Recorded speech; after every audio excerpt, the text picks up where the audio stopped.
Сегодняшний гайд я посвящаю новеньким игрокам. В этом видео я расскажу о том, кого лучше взять на старте игры и кем будет приятнее играть, по крайней мере первое время. Захватите с собой печенье и чай. Присаживайтесь поудобнее. Мы начинаем.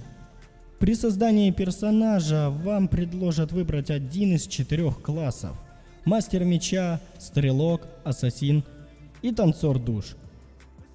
Поговорим о каждом по отдельности. Мастер меча, как я считаю, не лучший персонаж для начала игры, так как его атака в самом начале низкая, и его нельзя назвать живучим. В ПВЕ он наносит мало урона, и могут возникнуть трудности при экзамене в колледж Касселя.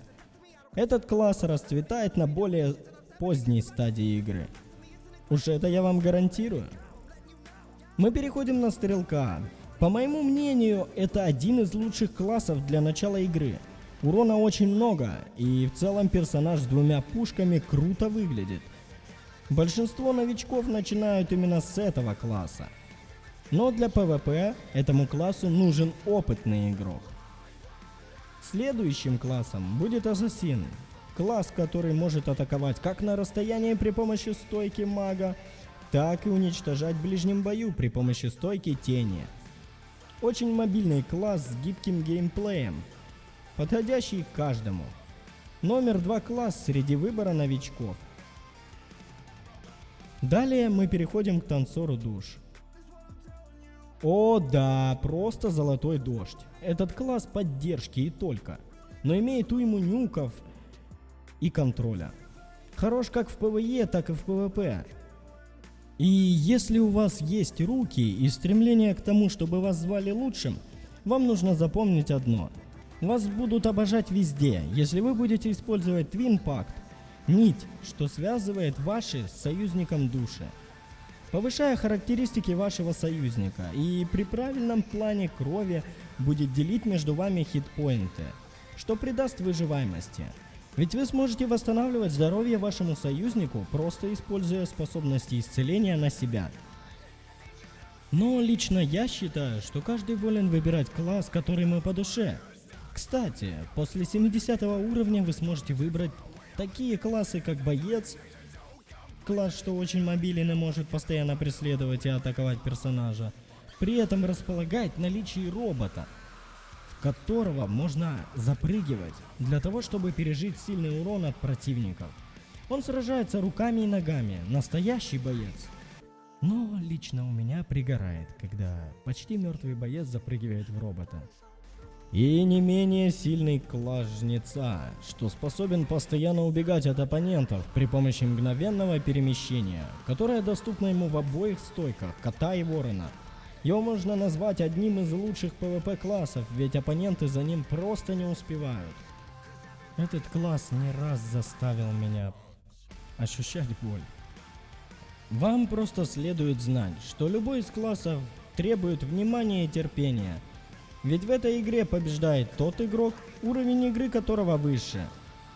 Или тот, кто больше задонатил. Но об этом мы с вами поговорим позже.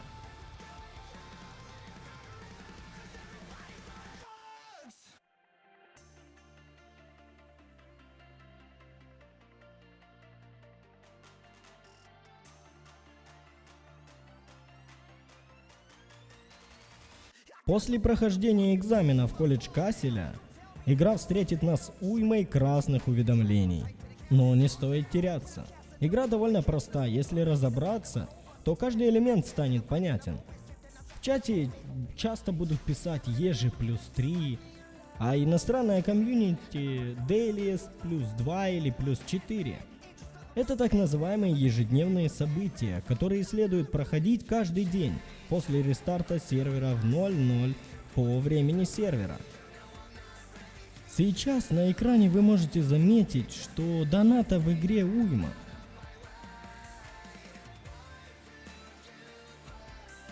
Но не каждый игрок может позволить себе донат, так что соперников будет хватать. Одно из самых легких событий — это баунти. Ведь вам просто следует выбрать союзников, что будут отправлены в миссию на определенное количество времени. от получаса до 12 часов. На экране я демонстрирую это событие.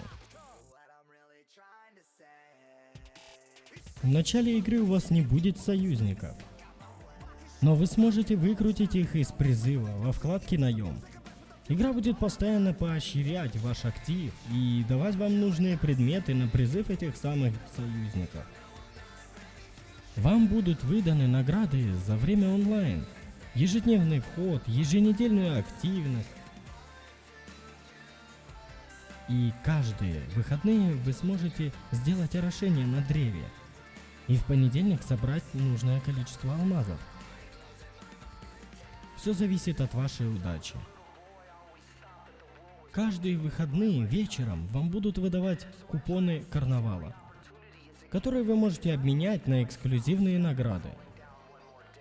Среди этих эксклюзивных наград есть прически, аватары, рамки аватара, пузыри чата, фон чата и даже транспорт. Каждый день вам необходимо пройти определенное количество событий, чтобы собрать максимальное количество опыта в сутки. Вы заходите в события и не понимаете, что из них ежи, что такое дейлис. А я вам отвечу, есть всего 3 вида событий, которые мы называем ежи. Это отряд охота, пробуждение призрака и тыква. Все остальные вы можете пройти в одиночку. В игре есть данжи, такие как конец, рай, свет, бронза и так далее. Вы можете пройти их со своими товарищами или со клубовцами. Уверяю вас, они вам помогут.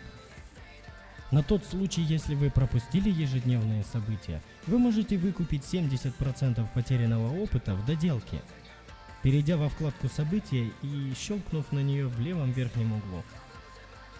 Также следует напомнить, что в игре есть 4 профессии. Кулинар, что готовит блюда в первую очередь для себя и бента для союзников. Звезда, что делает карточки с бафами для себя и союзников. Продавец в магазине. Но пока я не понимаю эту профессию, расскажите в комментариях о ее пользе. И мастер питомцев. Профессия, что была внесена для того, чтобы игроки могли развеяться между фармом и PvP. Когда 3 критерия вашей карьеры достигнут завершения, вы сможете повысить уровень карьеры. Об этом я расскажу в следующем своем ролике для новичков. Подписывайся на канал, ставь лайк, ставь колокольчик, чтобы не пропустить новый ролик. Всем пока!